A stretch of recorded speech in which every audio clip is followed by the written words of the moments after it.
జయచంద్రారెడ్డి గారు ఒక కొత్త, కానీ ఆయనలో ఒకటి చూశాను. ఈ నియోజకవర్గంలో ముసురు కాపు ఎక్కువగా ఉన్నారు. అందుకే ఆలోచించాను, సామాజిక న్యాయానికి పెద్దపీట వేయాలని ముసురు కాపు అయినటువంటి జయచంద్రారెడ్డి గారికి ఇచ్చారు. ఏం తమిళలో హుషారుగా ఉన్నారా? ఏమరపాడుతూ ఉన్నారా? కిరణ్ కుమార్ రెడ్డి గారు నరేంద్ర మోడీ గారి ప్రధానమంత్రి అవుతాడు. ఎవరికైనా అనుమానం ఉందా మీకు? ఎవరికైనా అనుమానం ఉందా మీకు? 400 ఎంపీలు వచ్చి ముచ్చటగా మూడోసారి ప్రధానమంత్రి కాబోయేది నరేంద్ర మోడీ గారు. తమిళలో BJP MP, NDA MP Narendra Modi గారి పార్టీలో ఎంపీని తాకే ధైర్యం ఎవరికైనా ఉందా అంటున్నా. వచ్చారు మసైపోతారు. కిరణ్ కుమార్ రెడ్డి గారికి అనుభవం ఉంది. కిరణ్ కుమార్ రెడ్డి గారి అనుభవం దగ్గర ఈ పాపాల పెద్దిరెడ్డి ఒక బచ్చా, పదవుల కోసం కాళ్ళ దగ్గర కూర్చున్న బచ్చా. అవునా కాదా? నడమంత్రపు సిరి వచ్చింది, కొవ్వెక్కింది, ఆంబోతు మార్గా తయారయ్యాడు. ఏం తమ్ముళ్ళు వదిలిపెడతారా ఆంబోతుని? నేను అడుగుతున్నా, ఈ రోజు మీరు చూసారా లేదా? నిండు గర్భిణి, 7 నెలలు బిడ్డ అడిగింది. పాపం ఏంటంటే మా ఊరికి నీళ్లు రాలేదని అడిగింది. అడిగితే పాపమా? నిన్ను అడగడానికి వీలు లేదా? నువ్వేం దేవుని బిడ్డవా? అంటే నువ్వు ఒక అరాచక శక్తిని నిరూపించుకున్నావు. ఎమ్మెల్యే భార్య సాక్షిగా వైసీపీ గూండాలు ఆ అమ్మాయి పైన దాడి చేసి జయచంద్రారెడ్డి గారి మనుషులు హాస్పిటల్లో చేర్చే పరిస్థితికి వచ్చారు. పోలీసులు తప్పుడు కేసులు పెడతారే మా మీద. నిండు గర్భిణిని కొట్టారే, సిగ్గు అనిపించలేదా మీకు? బాధ అనిపించలేదా మీకు అని అడుగుతున్నా. కానీ తమ్ముళ్ళు రాసేసింది చరిత్ర. దేవుడు తిరగ రాశాడు స్క్రిప్ట్.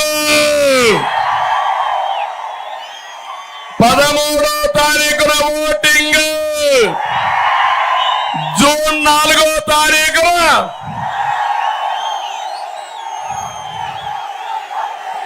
కౌంటింగ్. గెలిసేది మనమే,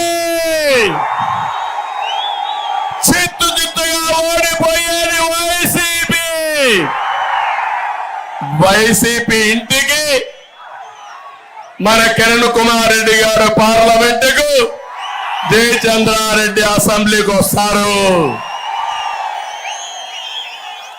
తమిళలో అప్పుడు చూపిస్తా తడాక.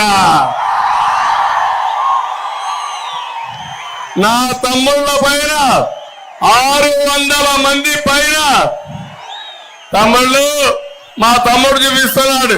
పాలిచ్చే ఆవును ఊరుకొని తన్నే దున్నపోతం తెచ్చుకున్నామని. వాస్తవం, అందుకే అనుభవిస్తున్నాం. ఇదే సెంటర్ లో నా జీవితంలో ఇప్పుడే ఒకసారి కిరణ్ కుమార్ రెడ్డి గారు చెప్పారు, నేను 9 ఏళ్లు ముఖ్యమంత్రిని సమైక్య ఆంధ్రప్రదేశ్కి. ఆయన 3.5 సంవత్సరాల ముఖ్యమంత్రి. ఆయన ముఖ్యమంత్రిగా ఉంటే నేను ప్రతిపక్ష నాయకుణ్ణి.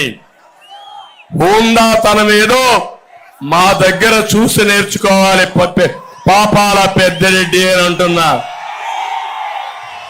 నేను కూడా కన్నెర్ర చేసుంటే ఈ అంగళ్ళకు వచ్చేవాడి వారు, పొంగునూరులో ఉండేవాడి వారు, పెద్ద మనగాడు గారు. నీ ప్రాణం ఎక్కడో ఉందా అంటే మాకు రోషం లేదా? నువ్వు పెద్ద మనగాడు అనుకుంటున్నావు.